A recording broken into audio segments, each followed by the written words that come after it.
마태복음 이야기 제1부 약속된 왕의 탄생. 오래전 이스라엘 백성들은 하나님께 한 가지 약속을 받았습니다. 너희에게 메시아, 구원자를 보내주겠다. 수백 년 동안 그들은 이 약속을 기다렸습니다. 바빌론 포로기를 겪고 페르시아의 지배를 받고 그리스의 문화에 영향받고 이제는 로마 제국의 압제 아래 신음하면서도 그들은 기다렸습니다. 언제쯤 그 약속된 왕이 오실까? 마태는 바로 이 질문에 답하기 위해 복음서를 쓰기 시작합니다. 그는 유대인 독자들을 위해, 특히 예수님이 바로 그들이 기다리던 메시아임을 증명하기 위해 붓을 들었습니다. 그래서 마태복음은 다른 복음서들과는 조금 다른 방식으로 시작합니다. 아브라함과 다윗의 자손 예수, 그리스도의 세계라 마태는 긴 족보로 시작합니다. 현대인들에게는 지루하게 느껴질 수 있는 이 족보가 당시 유대인들에게는 매우 중요했습니다. 이것은 예수님이 아브라함의 후손이며 다윗 왕의 혈통이라는 것을 증명하는 법적 문서였습니다. 구약 성경은 메시아가 다윗의 자손에서 날 것이라고 예언했기 때문입니다. 족보는 아브라함에서 시작하여 다윗을 거쳐 예수님까지 이어집니다. 흥미롭게도 이 족보에는 여성들이 등장합니다. 다말 라합 루스 그리고 우리아의 아내 밧세바, 이들은 모두 특별한 사연을 가진 여성들이었습니다. 어떤 이는 이방인이었고 어떤 이는 죄를 지었습니다. 마태는 이를 통해 하나님의 구원 계획이 완벽한 사람들만을 위한 것이 아니라 모든 사람을 위한 것임을 암시합니다. 그리고 드디어 예수님의 탄생 이야기가 시작됩니다. 나사렛이라는 작은 마을에 마리아라는 젊은 여인이 살고 있었습니다. 그녀는 요셉이라는 의로운 남자와 약혼한 상태였습니다. 당시 유대 사회에서 약혼은 오늘날의 약혼과는 달랐습니다. 법적으로는 거의 결혼과 같은 효력이 있었고 파혼하려면 정식 이혼 절차가 필요했습니다. 그런데 놀라운 일이 일어났습니다. 마리아가 성령으로 잉태한 것입니다. 천사 가브리엘이 마리아에게 나타나 두려워하지 말라. 네가 하나님께 은혜를 입었느니라고 말했습니다. 마리아는 처녀였지만 아기를 낳을 것이며 그 아기의 이름을 예수라 할 것이라는 메시지를 받았습니다.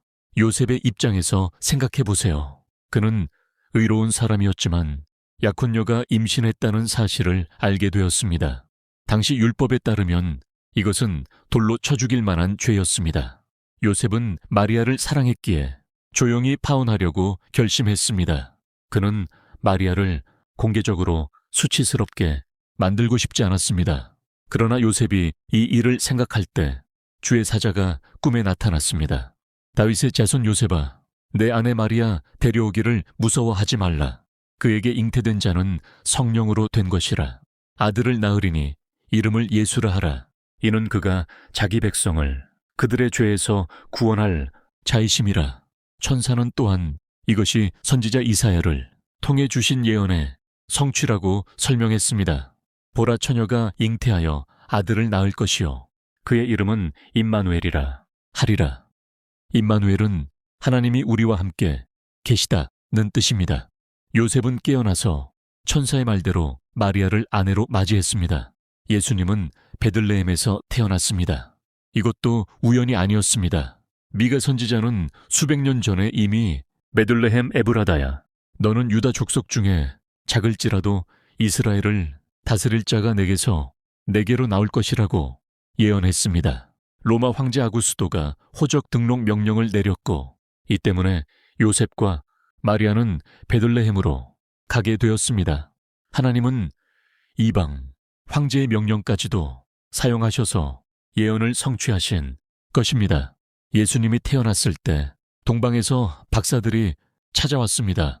그들은 별을 연구하는 현자들이었고 특별한 별을 보고 유대인의 왕으로 나신 이를 찾아왔습니다. 이것은 매우 의미심장합니다. 유대인들이 기다리던 왕을 먼저 알아본 것은 이방인들이었기 때문입니다. 박사들이 예루살렘에 도착하여 유대인의 왕으로 나신 이가 어디 계시냐고 묻자 헤롯 왕이 소동했습니다.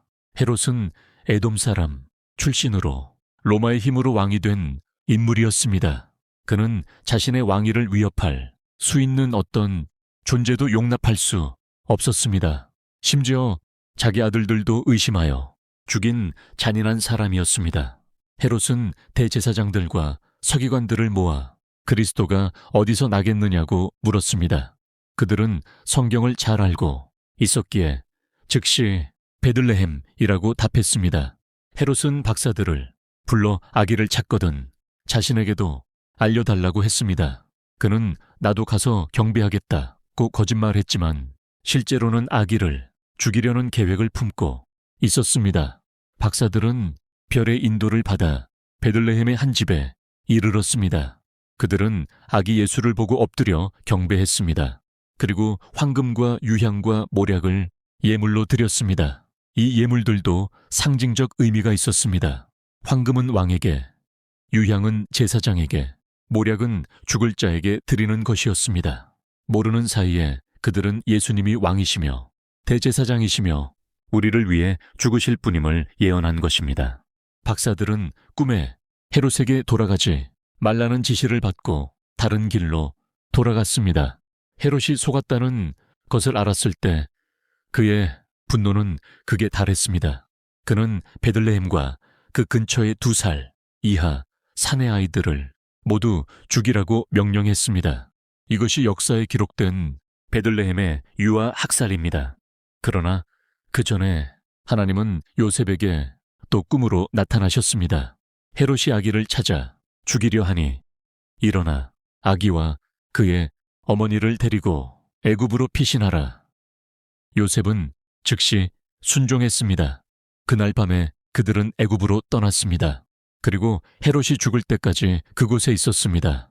이건 역시 예언의 성취였습니다. 호세아 선지자는 애굽에서 내 아들을 불렀다고 기록했습니다. 이스라엘 민족이 애굽에서 나온 것처럼 예수님도 애굽에서 나오셨습니다. 예수님은 새로운 이스라엘이시며 새로운 모세이십니다. 헤롯이 죽은 후 천사가 다시 요셉에게 나타나 이스라엘 땅으로 돌아가라고 했습니다. 그러나 헤롯의 아들 아켈라오가 유대를 다스리고 있다는 소식을 듣고 요셉은 갈릴리 지방 나사렛으로 갔습니다. 이렇게 하여 나사렛 사람이라 칭하리라는 선지자들의 말씀이 이루어졌습니다. 마태는 예수님의 탄생 이야기를 통해 분명한 메시지를 전합니다. 예수님은 우연히 태어난 것이 아니라 하나님의 완벽한 계획 가운데 오신 분이라는 것입니다. 모든 예언이 성취되었고 모든 족보가 증명하며 모든 사건이 그분이 약속된 메시아임을 가리킵니다. 제2부 하늘나라의 가르침. 시간이 흘러 예수님은 어른이 되었습니다. 마태복음은 예수님의 어린 시절에 대해서는 침묵합니다. 다음 장면은 요단강에서 시작됩니다. 세례 요한이라는 특별한 선지자가 나타나 회개하라, 천국이 가까이 왔느니라고 외치고 있었습니다. 세례 요한은 광야에서 낙타털 옷을 입고 메뚜기와 석청을 먹으며 살았습니다. 그의 모습은 옛 선지자 엘리야를 연상시켰습니다. 실제로 예수님은 나중에 요한이 오리라 한 엘리야라고 말씀하셨습니다. 요한은 사람들에게 세례를 베풀며 메시아의 길을 준비했습니다. 어느 날 예수님이 요한에게 세례를 받으러 오셨습니다. 요한은 놀라며 내가 당신에게 세례를 받아야 할 터인데 당신이 내게로 오시나이까? 라고 말했습니다. 그러나 예수님은 이제 허락하라. 우리가 이와 같이 하여 모든 의를 이루는 것이 합당하니라고 대답하셨습니다. 예수님이 세례를 받으시고 물에서 올라오실 때 놀라운 일이 일어났습니다. 하늘이 열리고 하나님의 성령이 비둘기같이 내려와 예수님 위에 임했습니다. 그리고 하늘에서 음성이 들렸습니다. 이는 내 사랑하는 아들이요 내 기쁨하는 자라. 이것은 삼위일체 하나님이 함께 나타나신 순간이었습니다. 세례 후 성령은 예수님을 광야로 이끌었습니다. 거기서 40일 동안 금식하시며 마귀에게 시험을 받으셨습니다. 이것은 이스라엘이 광야에서 40년 동안 시험 받은 것과 대조됩니다. 이스라엘은 실패했지만 예수님은 승리하셨습니다. 마귀는 3가지 시험으로 예수님을 유혹했습니다. 첫째, 네가 하나님의 아들이거든 이 돌들에게 명하여 떡이 되게 하라. 예수님은 줄이셨지만 사람이 떡으로만 살 것이 아니요 하나님의 입으로부터 나오는 모든 말씀으로 살 것이라고 대답하셨습니다. 둘째, 마귀는 예수님을 성전 꼭대기에 세우고 네가 하나님의 아들이거든 뛰어내리라. 천사들이 너를 받으리라고 했습니다. 예수님은 주 너의 하나님을 시험하지 말라고 대답하셨습니다. 셋째, 마귀는 예수님을 높은 산으로 데리고 가서 천하 만국의 영광을 보이며 만일 내게 엎드려 경배하면 이 모든 것을 내게 주리라고 했습니다. 예수님은 사탄아 물러가라. 주 너의 하나님께 경배하고 다만 그를 섬기라고 단호히 명령하셨습니다. 이 세 시험은 권력, 스펙터클, 그리고 세속적 영광에 대한 유혹이었습니다. 예수님은 이 모든 것을 물리치시고 오직 하나님의 뜻을 따르는 길을 선택하셨습니다. 광야 시험을 이기신 후 예수님은 갈릴리로 돌아와 본격적인 사역을 시작하셨습니다. 예수님의 첫 번째 메시지는 세례 요한의 메시지와 같았습니다. 회개하라, 천국이 가까이 왔느니라.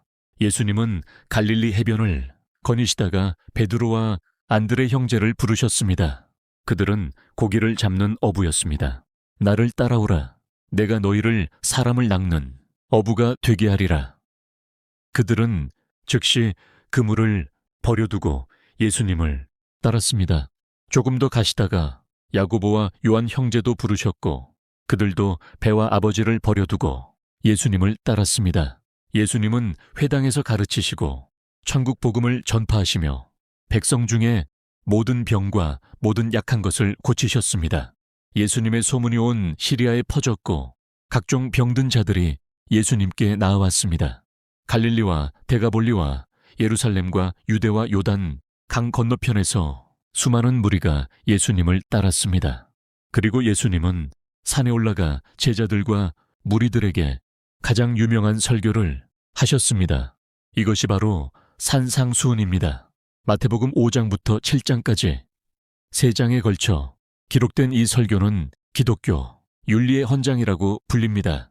예수님은 팔복으로 시작하셨습니다.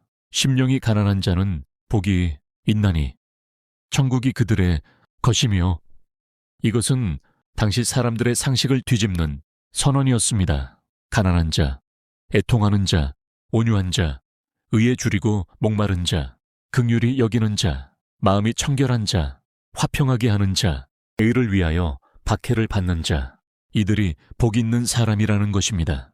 예수님은 제자들에게 너희는 세상의 소금이요 세상의 빛이라고 말씀하셨습니다. 소금은 부패를 막고 맛을 내는 것이고 빛은 어둠을 물리치는 것입니다. 그리스도인은 세상에서 그런 역할을 해야 한다는 것입니다. 예수님은 율법을 폐하러 온 것이 아니라 완전하게 하러 왔다고 선언하셨습니다. 그리고 율법의 깊은 의미를 가르치셨습니다. 옛사람에게 말한 바 살인하지 말라 했지만 나는 너희에게 이르노니 형제에게 노하는 자마다 심판을 받게 되리라.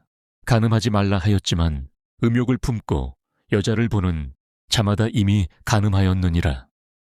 예수님은 겉으로 드러난 행동뿐 아니라 마음의 동기까지 중요하다고 가르치셨습니다. 눈은 눈으로, 이는 이로 갚으라 하였지만 나는 너희에게 이르노니 악한 자를 대적하지 말라.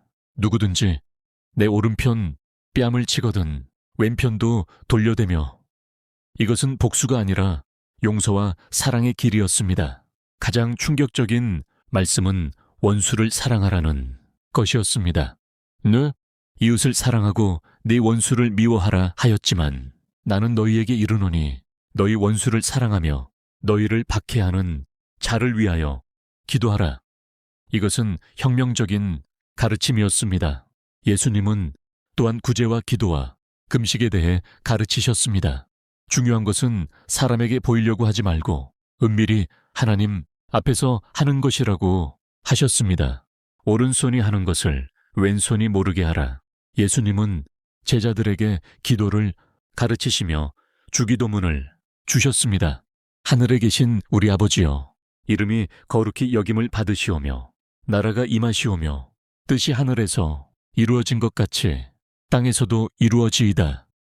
이 기도는 2000년 동안 수억 명의 그리스도인이 드리는 기도가 되었습니다. 예수님은 재물에 대해서도 가르치셨습니다. 너희를 위하여 보물을 땅에 쌓아두지 말고 하늘에 쌓아두라. 내 보물 있는 그곳에는 내 마음도 있느니라.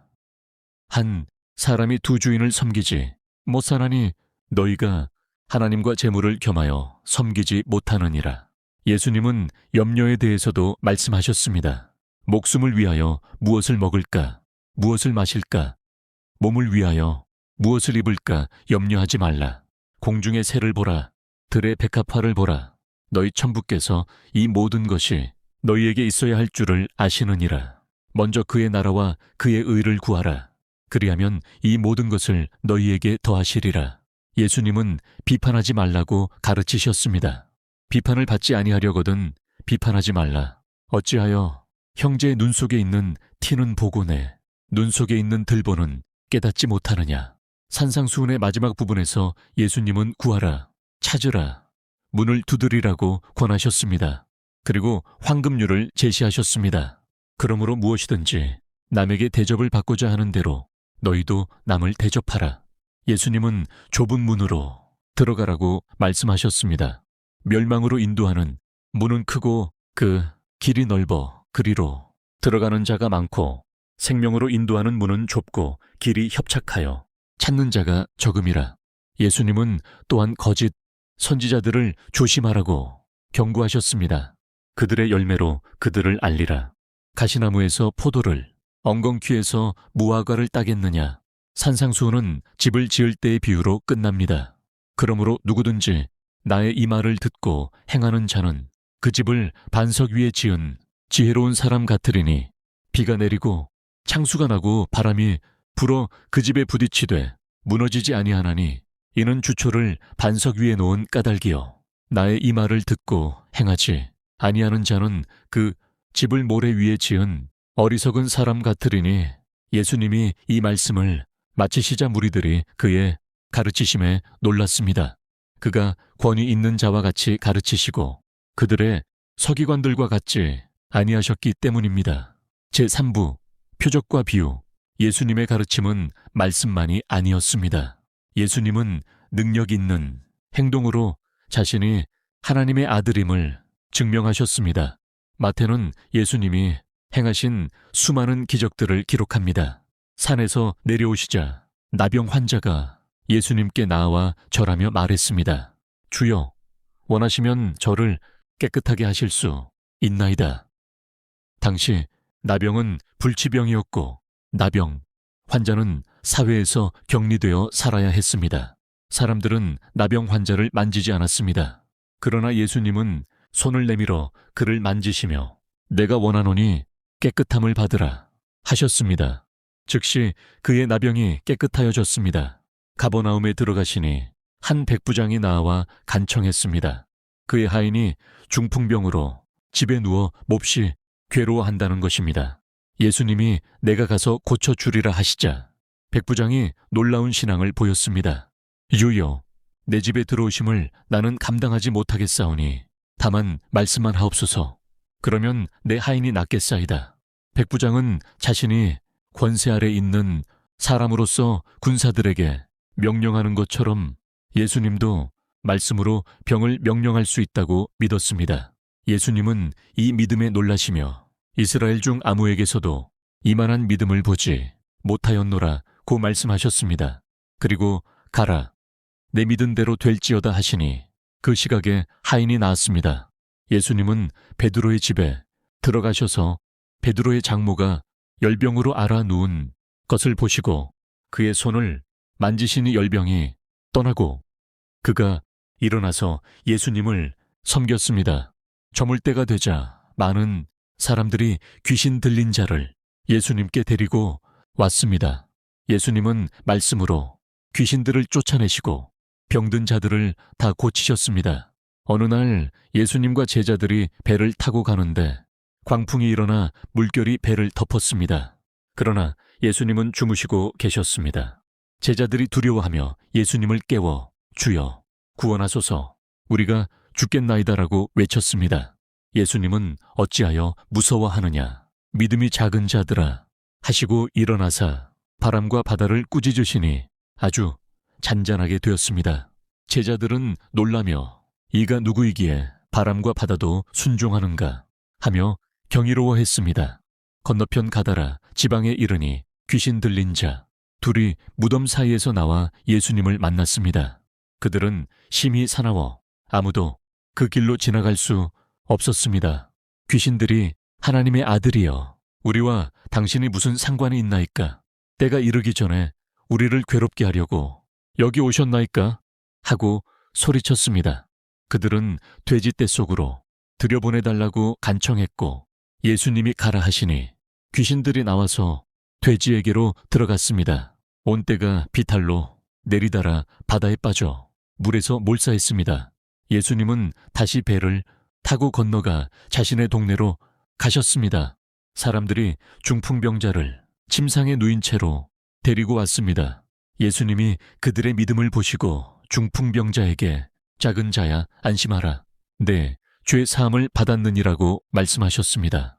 서기관 중 몇 사람이 속으로 이 사람이 신성을 모독하는도다라고 생각했습니다. 죄를 사할 권세는 오직 하나님께만 있기 때문입니다. 예수님은 그들의 생각을 아시고 말씀하셨습니다. 너희가 어찌하여 마음에 악한 생각을 하느냐. 내 죄 사함을 받았느니라 하는 말과 일어나 걸어가라 하는 말 중에 어느 것이 쉽겠느냐. 그러나 인자가 땅에서 죄를 사하는 권세가 있는 줄을 너희로 알게 하려 하노라. 그리고 중풍병자에게 일어나 네 침상을 가지고 집으로 가라 하시니 그가 일어나 집으로 돌아갔습니다. 예수님은 마태라는 세리를 부르셨습니다. 세리는 로마를 위해 세금을 거두는 사람들로 유대인들에게 배신자로 여겨졌습니다. 그들은 정해진 세금보다 더 많이 거두어 자신의 이익을 챙겼기 때문에 죄인으로 분류되었습니다. 그러나 예수님은 마태에게 나를 따르라 하셨고 마태는 일어나 예수님을 따랐습니다. 마태의 집에서 예수님이 제자들과 함께 식사하실 때 많은 세리와 죄인들이 와서 함께 앉았습니다. 바리새인들이 이를 보고 제자들에게 어찌하여 너희 선생은 세리와 죄인들과 함께 잡수시느냐 고 물었습니다. 예수님이 들으시고 말씀하셨습니다. 건강한 자에게는 의사가 쓸데없고 병든 자에게라야 쓸데있느니라. 나는 의인을 부르러 온 것이 아니요 죄인을 부르러 왔노라. 예수님은 회당장 야이로의 딸을 살리시고 12년 동안 혈루증을 앓던 여인을 고치시고 두 소경을 보게 하시고 번거리 귀신 들린 자를 고치셨습니다. 무리가 이를 보고 이스라엘 가운데서 이런 일을 본 적이 없다고 놀라워했습니다. 예수님은 모든 도시와 마을에 두루 다니사 그들의 회당에서 가르치시며 천국 복음을 전파하시고 모든 병과 모든 약한 것을 고치셨습니다. 무리를 보시고 불쌍히 여기셨으니 이는 그들이 목자 없는 양과 같이 고생하며 기진함이었습니다. 예수님은 제자들에게 말씀하셨습니다. 추수할 것은 많되 일꾼이 적으니 그러므로 추수하는 주인에게 청하여 추수할 일꾼들을 보내주소서 하라. 예수님은 12 제자를 부르사 더러운 귀신을 쫓아내며 모든 병과 모든 약한 것을 고치는 권능을 주시고 파송하셨습니다. 제자들에게 너희는 길을 가면서 전파하여 말하되 천국이 가까이 왔다 하고 병든 자를 고치며 죽은 자를 살리며 나병 환자를 깨끗하게 하며 귀신을 쫓아내되 너희가 거저 받았으니 거저 주라 고 명하셨습니다. 예수님은 또한 박해에 대해 경고하셨습니다. 보라 내가 너희를 보냄이 양을 이리 가운데로 보냄과 같도다. 사람들을 삼가라. 그들이 너희를 공회에 넘겨주겠고 그들의 회당에서 채찍질하리라. 그러나 두려워하지 말라고 격려하셨습니다. 몸은 죽여도 영혼은 능히 죽이지 못하는 자들을 두려워하지 말고 오직 몸과 영혼을 능히 지옥에 멸하실 수 있는 이를 두려워하라. 세례 요한이 감옥에 갇혀 있을 때 제자들을 보내어 예수님께 물었습니다. 오실 그이가 당신이오니까 우리가 다른 일을 기다리오리까? 예수님은 대답하셨습니다. 너희가 가서 듣고 보는 것을 요한에게 알리되 맹인이 보며 못 걷는 사람이 걸으며 나병 환자가 깨끗함을 받으며 못 듣는 자가 들으며 죽은 자가 살아나며 가난한 자에게 복음이 전파된다 하라. 예수님은 요한에 대해 말씀하셨습니다. 여자가 낳은 자 중에 세례 요한보다 큰 이가 일어남이 없도다. 그러나 당시 세대는 요한도 받아들이지 않고 예수님도 받아들이지 않았습니다.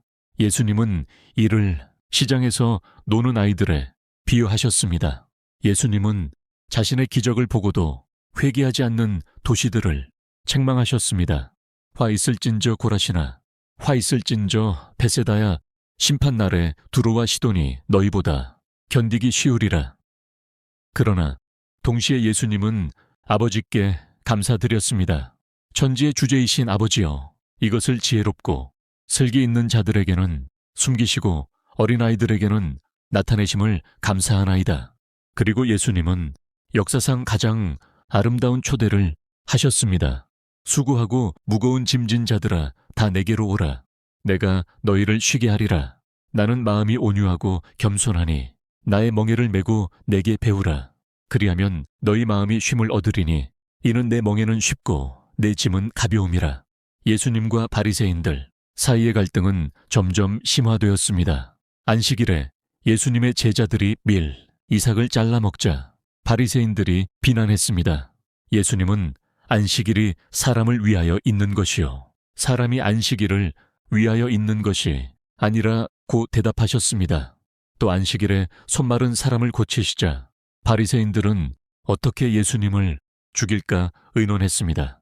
예수님은 비유로 말씀하시기 시작했습니다. 씨 뿌리는 자의 비유에서 말씀의 씨가 떨어지는 내 종류의 땅을 설명하셨습니다. 길가에 떨어진 씨는 새들이 먹어버리고 돌밭에 떨어진 씨는 뿌리가 없어 말라버리고 가시떨기에 떨어진 씨는 기운이 막혀 결실하지 못하고 좋은 땅에 떨어진 씨만이 30배, 60배, 100배의 결실을 맺습니다. 제자들이 어찌하여 그들에게 비유로 말씀하시나이까? 라고 묻자 예수님은 천국의 비밀을 아는 것이 너희에게는 허락되었으나 그들에게는 아니 되었나니? 라고 대답하셨습니다. 비유는 듣는 자의 마음, 상태에 따라 깨달을 수도 있고 깨닫지 못할 수도 있는 것입니다. 천국에 관한 여러 비유들이 이어졌습니다. 가라지 비유에서는 밭에 좋은 씨와 가라지가 함께 자라다가 추수 때 분리되는 것을 말씀하셨습니다. 겨자씨 비유에서는 작은 씨가 자라 큰 나무가 되는 것을, 누룩 비유에서는 작은 누룩이 온 반죽을 부풀게 하는 것을 천국에 비유하셨습니다. 밭에 감추인 보화와 값진 진주를 발견한 사람의 비유는 천국의 가치가 모든 것을 버릴 만큼 귀중함을 가르쳤습니다. 그물 비유는 마지막 심판 때 의인과 악인이 분리될 것을 예언했습니다. 예수님은 고향 나사렛에 가셨지만 배척당하셨습니다. 사람들이 이는 그 목수의 아들이 아니냐 라며 예수님을 무시했기 때문입니다. 예수님은 선지자가 자기 고향과 자기 집 외에서는 존경을 받지 않음이 없느니라 고 말씀하셨습니다. 제4부 십자가와 부활. 예수님의 사역이 절정에 이르자 예루살렘을 향한 마지막 여정이 시작되었습니다. 가이사랴 빌립보 지방에서 예수님은 제자들에게 물으셨습니다. 사람들이 인자를 누구라 하느냐?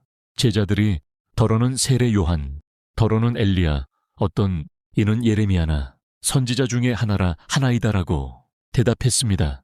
예수님이 다시 물으셨습니다. 너희는 나를 누구라 하느냐? 시몬 베드로가 대답했습니다. 주는 그리스도시요 살아계신 하나님의 아들이시니이다. 예수님은 베드로를 축복하시며 내가 이 반석 위에 내 교회를 세우리니 음부의 권세가 이기지 못하리라고 말씀하셨습니다. 그러나 예수님은 곧 제자들에게 자신이 예루살렘에 올라가 고난을 받고 죽임을 당하고 제3일에 살아날 것을 말씀하기 시작하셨습니다. 베드로가 예수님을 붙들고 주여 그리 마옵소서 이 일이 결코 죽게 미치지 아니하리이다라고 간청했습니다. 그러나 예수님은 베드로를 꾸짖으시며 사탄아 내 뒤로 물러가라. 너는 나를 넘어지게 하는 자로다. 네가 하나님의 일을 생각하지 아니하고 도리어 사람의 일을 생각하는도다라고 말씀하셨습니다. 예수님은 제자들에게 말씀하셨습니다. 누구든지 나를 따라오려거든 자기를 부인하고 자기 십자가를 지고 나를 따를 것이니라. 누구든지 제 목숨을 구원하고자 하면 잃을 것이요 누구든지 나를 위하여 제 목숨을 잃으면 찾으리라. 엿새 후에 예수님은 베드로와 야고보와 요한을 데리고 높은 산에 올라가셨습니다. 거기서 예수님의 모습이 변화되어 그 얼굴이 해같이 빛나며 옷이 빛과 같이 희어졌습니다.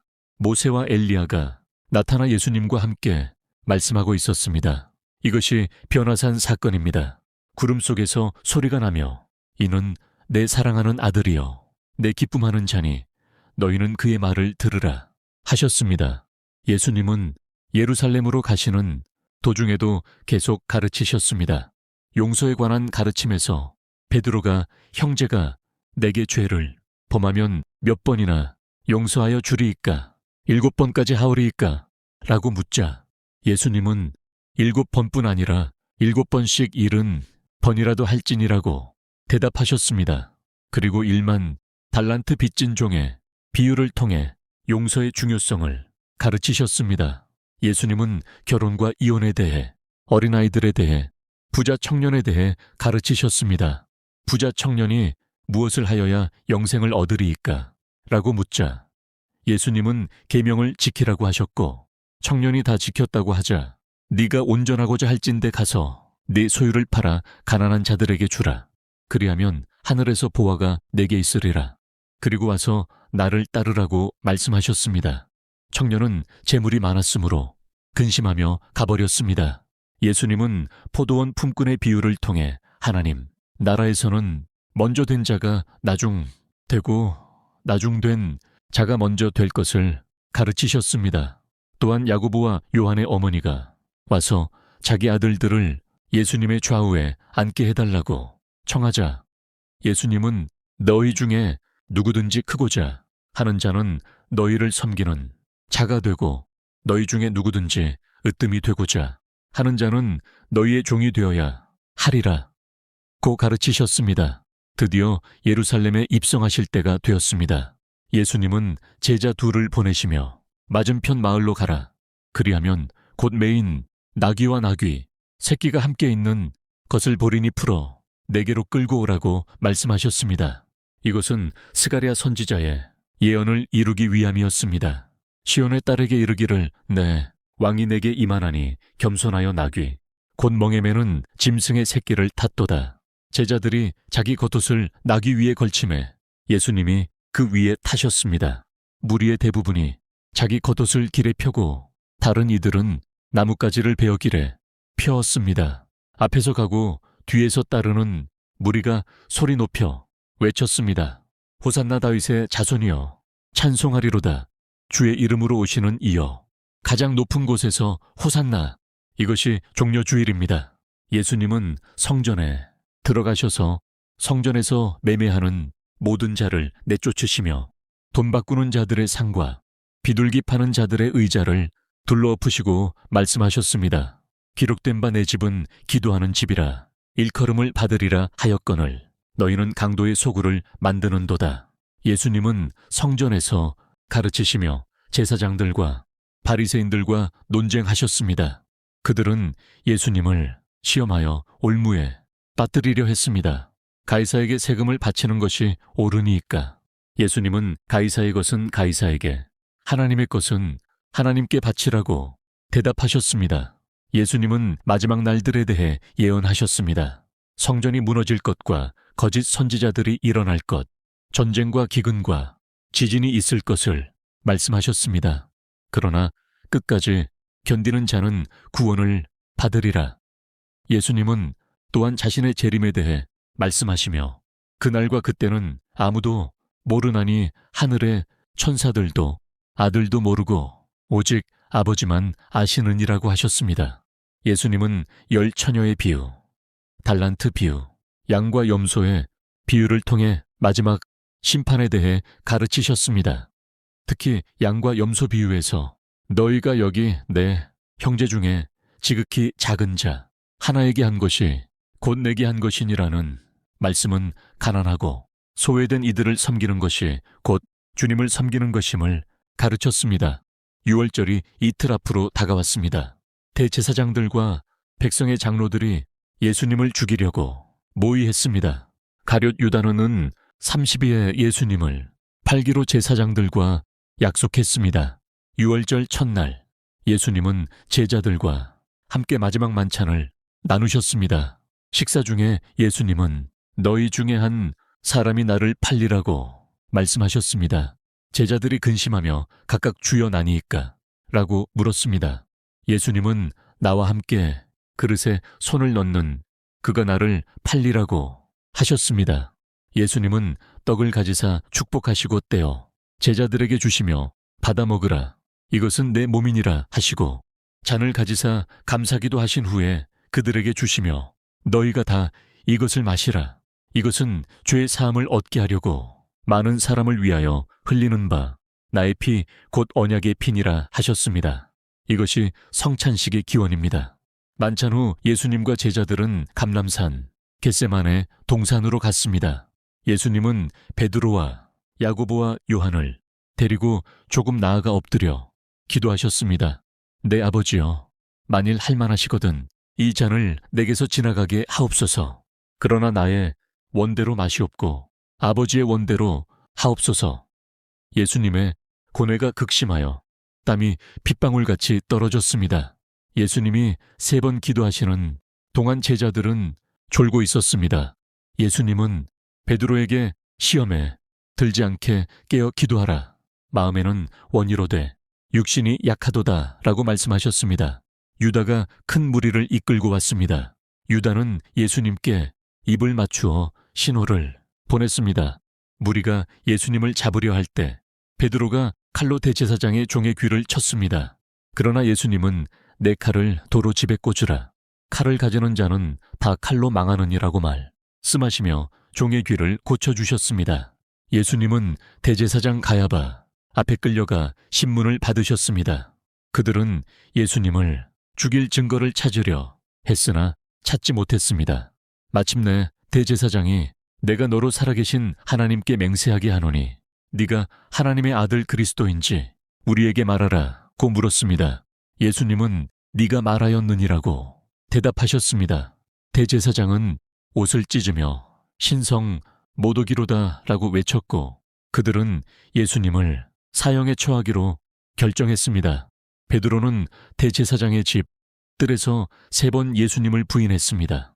닭이 울자 베드로는 닭 울기 전에 네가 3번 나를 부인하리라 하신 예수님의 말씀이 생각나서 밖에 나가 심히 통곡했습니다. 아침에 예수님은 로마 총독 빌라도에게 넘겨졌습니다. 빌라도는 예수님을 신문한 후 죄를 찾지 못했습니다. 그는 예수님을 놓아주려 했으나 무리가 십자가에 못 박으소서라고 외쳤습니다.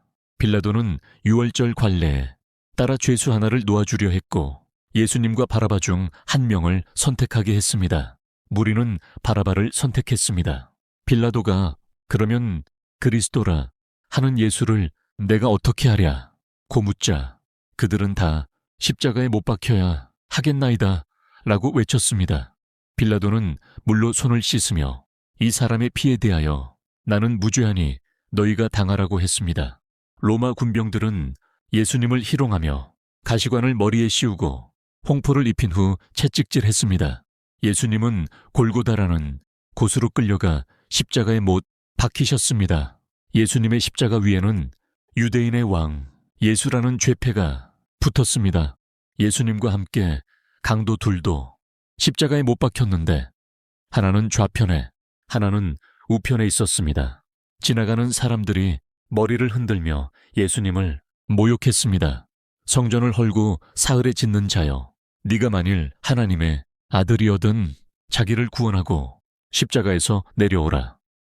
대제사장들과 서기관들과 장로들도 조롱하며 그가 남은 구원하였으되 자기는 구원할 수 없도다 그가 이스라엘의 왕이로다. 지금 십자가에서 내려올지어다. 그리하면 우리가 믿겠노라고 했습니다. 제6시 전고부터 온 땅에 어둠이 임하여 제9시 오후 3시까지 계속되었습니다. 제9시쯤에 예수님께서 크게 소리질러 엘리 엘리 라마 사박다니 하셨으니 이는 나의 하나님, 나의 하나님, 어찌하여 나를 버리셨나이까? 라는 뜻입니다.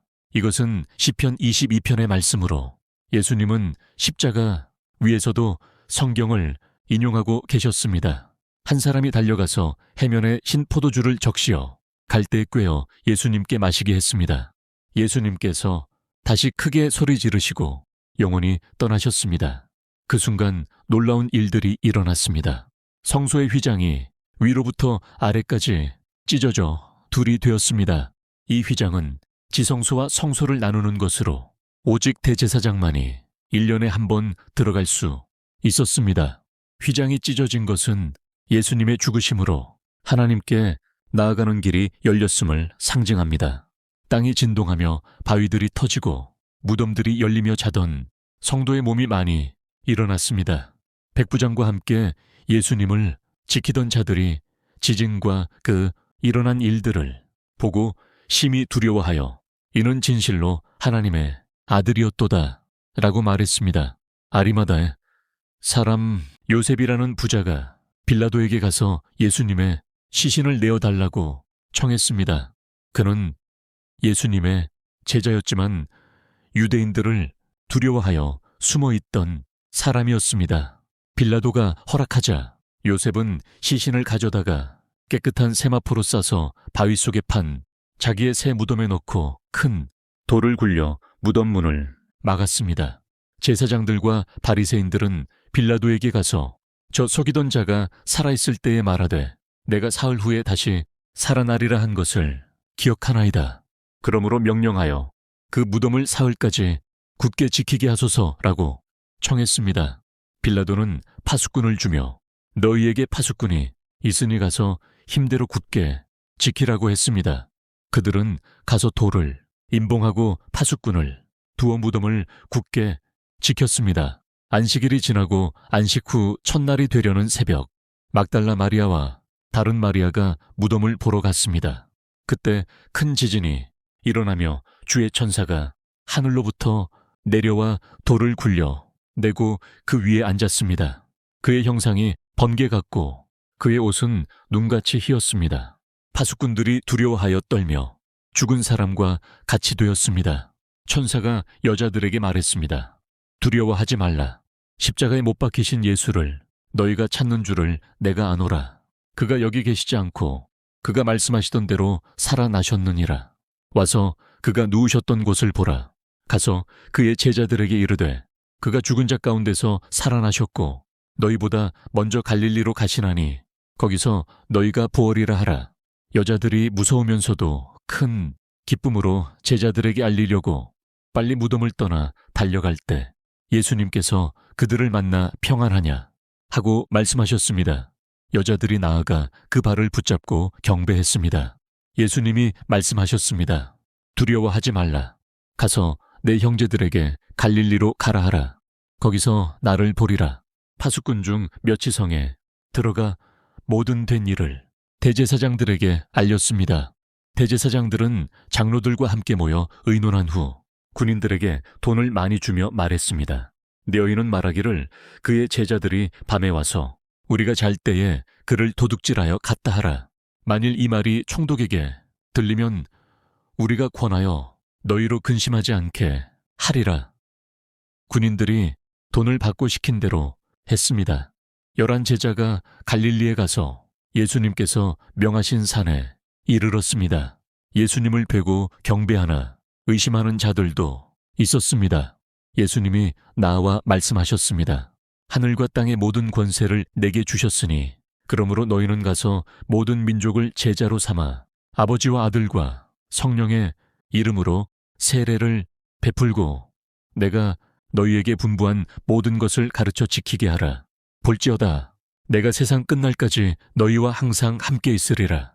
이것이 마태복음의 마지막 말씀입니다. 이 말씀은 대위 임령 그레이트 커미션이라고 불리며 기독교 선교의 핵심 명령이 되었습니다. 마태복음이 전하는 메시지, 마태복음 전체를 통해 우리는 예수님이 누구신지 분명히 알 수 있습니다. 그분은 구약 성경이 예언한 메시아이시며 아브라함과 다윗의 약속을 성취하신 분입니다. 그분은 왕이시지만 겸손하게 나귀를 타고 오신 왕이며 섬김을 받으러 오신 것이 아니라 섬기러 오신 왕입니다. 예수님은 완전한 의를 가르치셨습니다. 산상수훈에서 그분이 제시하신 윤리는 단순히 행동의 법이 아니라 마음의 법입니다. 미워하지 않는 것만이 아니라 사랑해야 하고, 간음하지 않는 것만이 아니라 순결한 마음을 가져야 하며, 원수를 갚지 않는 것만이 아니라 원수를 사랑해야 합니다. 예수님은 능력의 주님이십니다. 병든 자를 고치시고, 귀신을 쫓아내시고, 죽은 자를 살리시고, 자연을 다스리셨습니다. 이 모든 기적은 그분이 하나님의 아들이심을 증명합니다. 예수님은 비유로 가르치셨습니다. 씨 뿌리는 자, 가라지, 겨자씨, 보화, 진주, 그물, 이 비유들을 통해 천국의 신비를 드러내셨습니다. 천국은 작게 시작하지만 크게 자라고, 귀중한 것이지만 숨겨져 있으며, 지금은 선과 악이 섞여 있지만 마지막에는 분리될 것입니다. 예수님은 고난의 종이셨습니다. 그분은 왕으로 오셨지만 십자가에서 죽으셨습니다. 이것은 실패가 아니라 하나님의 계획이었습니다. 이사야 선지자가 예언한 대로 그는 실로 우리의 질고를 지고 우리의 슬픔을 당하였거늘 그가 찔림은 우리의 허물 때문이요 그가 상함은 우리의 죄악 때문이라. 이사야 53장. 예수님은 부활하신 주님이십니다. 죽음도 그분을 붙들어 둘 수 없었습니다. 시청해 주셔서 감사합니다. 은혜 받으시고 사랑합니다. 구독하고 좋아요 부탁합니다.